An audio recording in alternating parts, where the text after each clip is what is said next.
hated trees so much that he chopped down every single tree on the entire planet. When people with normal brains pointed out to him the important fact that apples grow on trees, Mr. Donkey Brains replied, "Hee-haw, not to worry, there are plenty of apples at the supermarket." So, after chopping down every tree in the world, he got his apples from the supermarket. Until the supermarket ran out of apples because all the apple trees were gone. Then our donkey-brained friend spent the rest of his life moaning and wailing and screaming and crying and heeing and hawing, trying to figure out why there were no more apples. He couldn't understand that it was all his fault.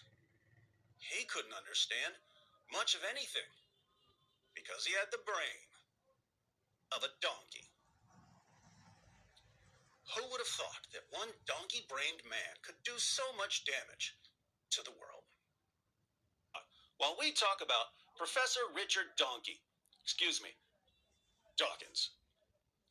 Richard Dawkins has spent decades attacking Christianity, and yet he prefers living in a Christian country and considers himself a cultural Christian. We are culturally a Christian country. I call myself a cultural Christian. I love hymns and Christmas carols, and I sort of feel at home in the Christian ethos. I feel that we are a Christian country in that sense. I would not be happy if, for example, we lost all our cathedrals and our beautiful parish churches. So I count myself a cultural Christian. If I had to choose between Christianity and Islam, I choose Christianity every single time.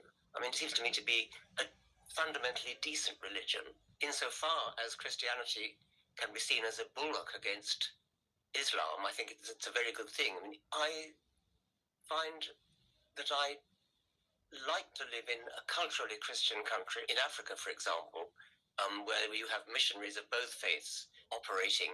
I'm on Team Christian side as far as that's concerned. Nevertheless, even when he's right in the middle of proclaiming that he prefers living in a Christian country, even when he's right in the middle of declaring that he's a cultural Christian, he can't help but attack Christianity and state how happy he is that the number of people who believe in Christianity in the UK is declining. It's true that statistically the number of people who actually believe in Christianity is going down, and I'm happy with that. I do not believe a single word of the Christian faith. I must emphasize that I think that the things that Christians believe are actually nonsense. Do you actually believe that Jesus had a virgin for a mother? Do you actually believe he rose from the dead? Do you believe that his mother was a virgin? I mean, today is Easter, and of course I don't believe that Jesus rose from the dead. I don't want to be misunderstood. I mean, I do think it's nonsense. He loves the apples, but can't stand the apple tree. Speaking of trees, here's the parable of the mustard seed in Matthew 13.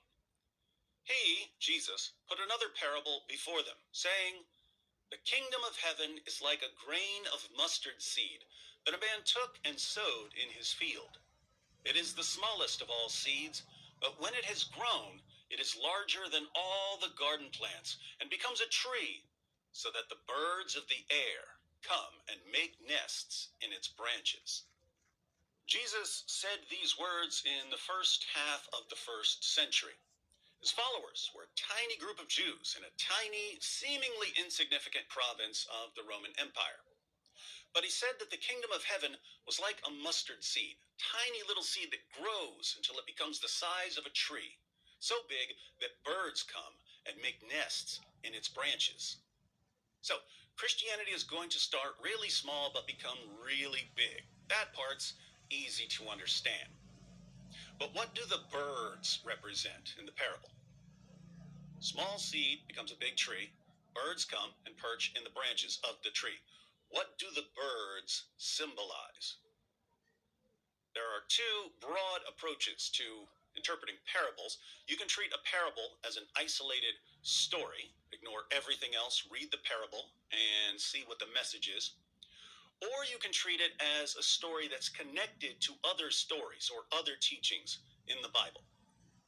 As a quick example, the parable right after the parable of the mustard seed is the parable of the leaven. He told them another parable The kingdom of heaven is like leaven that a woman took and hid in 3 measures of flour till it was all leavened. So, leaven is something that makes bread rise. You add a little leaven to the flour, the leaven works through the dough, and you end up with leavened bread. If you treat this parable as an isolated story, not connected to anything else, you'd probably interpret the flour as the world and the leaven as the gospel or the church spreading through the world. But if you connect this parable to the rest of the Bible, it means something totally different. Leaven usually symbolizes something negative in the New Testament, either false teachings, as when Jesus tells his followers to watch and beware of the leaven of the Pharisees and Sadducees, or sin, as when Paul warns the Corinthians that a little leaven leavens the whole lump. If you read the parable of the leaven in light of other Bible passages where leaven symbolizes something bad, you're probably going to interpret the parable differently. Instead of the leaven representing the gospel or the church and the flour or dough representing the world, you might conclude that the flour or dough represents the church and that the leaven represents sin or false teaching spreading into the church. So the message of the parable wouldn't be that the church is going to spread throughout the world. The message would be a warning that something bad is going to work its way into the church. Now, when you look at the parable of the leaven, you might think that the leaven can't represent something bad because Jesus says the kingdom of heaven is like leaven. The kingdom is like leaven. How can leaven be something bad? But that's not how the parables work. The kingdom isn't like the first word that Jesus mentions. It's like the entire picture presented in the story. In other words, when Jesus says in Matthew 25, then the kingdom of heaven will be like 10 virgins, he's not saying the kingdom of heaven is like 10 virgins. He's saying it's like what happens in the story. The story tells you something about the kingdom. So, when Jesus says, the kingdom of heaven is like leaven that a woman took and hid in 3 measures of flour till it was all leavened, is he saying that Christianity or the church is going to spread throughout the world? Or is he warning his followers that something bad is going to work its way into the church? All depends on whether you take an isolated approach or an expanded approach. Full disclosure, I'm not opposed to the idea that both interpretations can be valid and that there can be multiple layers of meaning in a parable. There can be a surface level meaning and a deeper meaning. Jesus said that we're dealing with the secrets of the kingdom of heaven here. With this in mind, let's get back to those pesky birds in the parable of the mustard seed. The kingdom of heaven is like a grain of mustard seed that a man took and sowed in his field. It is the smallest of all seeds, but when it has grown, it is larger than all the garden plants and becomes a tree, so that the birds of the air come and make nests in its branches. What do the birds represent? Isolating the parable from everything else, the birds don't have to represent anything. The birds could just be another way of emphasizing how big the mustard plant becomes. Or, keeping the parable isolated, if we want to say that the birds symbolize something, we could say that the birds symbolize people or groups that are going to find shelter in the kingdom of God. Along these lines, some commentators have suggested that the birds represent Gentiles entering the kingdom. But what happens if we don't treat the parable of the mustard seed as an isolated story? What if we look outside the parable for a clue about what the birds represent? Interestingly, Jesus talks about birds in another parable earlier in the same chapter. And he explains to his disciples what the birds there represent. The parable of the sower. That same day, Jesus went out of the house and sat beside the sea, and great crowds gathered about him, so that he got into a boat and sat down. And the whole crowd stood on the beach. And he told them many things in parables, saying, A sower went out to sow. And as he sowed, some seeds fell along the path, and the birds came and devoured them. Jesus describes different types of soil and how different types of soil affect the growth of the grain. The path is hard from people walking on it, so the seeds never enter the soil, and birds come and devour them. Jesus goes on to explain this parable. He says, Hear then the parable of the sower. When anyone hears the word of the kingdom and does not understand it, the evil one comes and snatches away what has been sown in his heart. This is what was sown along the path. So, the birds in the parable of the sower represent the forces of the evil one. The birds symbolize something bad, opposition to the gospel, something that snatches away the words of Jesus to keep people from understanding them. That's the immediate context of the parable of the mustard seed. We have the birds in the parable of the sower. A sower went out to sow, and as he sowed, some seeds fell along the path, and the birds came and devoured them. And then we have the birds in the parable of the mustard seed. The birds of the air come and make nests in its branches. If some of the negative meaning carries over from one parable to the other, and the birds in the parable of the mustard seed represent the forces of the evil one that snatch away the gospel before people can understand it, then this parable turns out to be a prophecy about the enemies of the kingdom.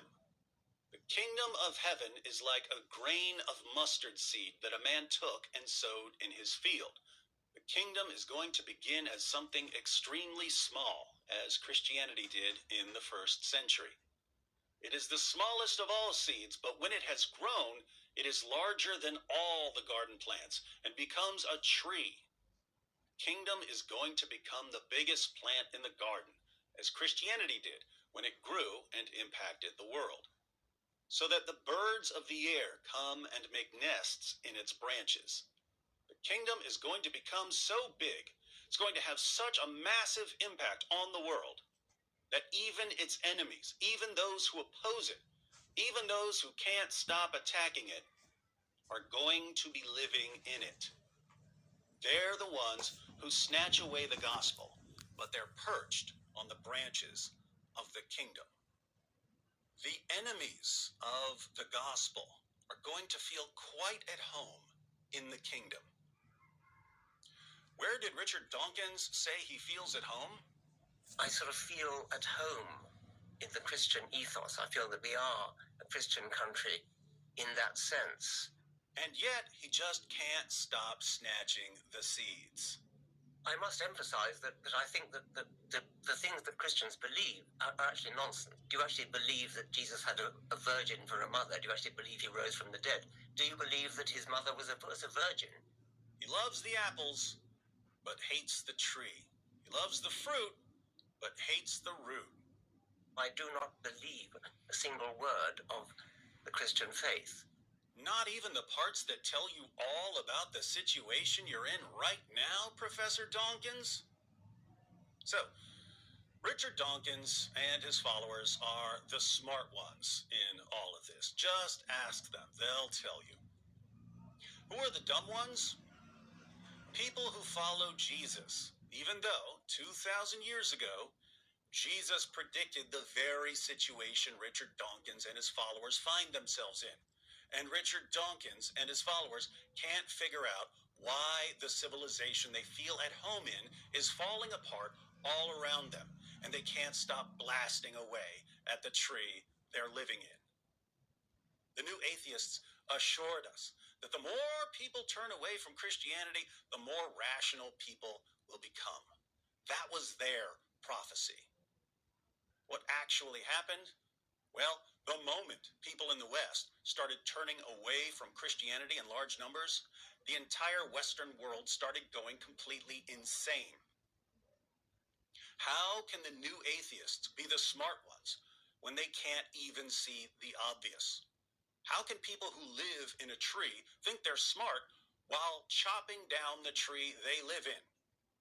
How can people who like apples think they're smart while declaring war on apple trees?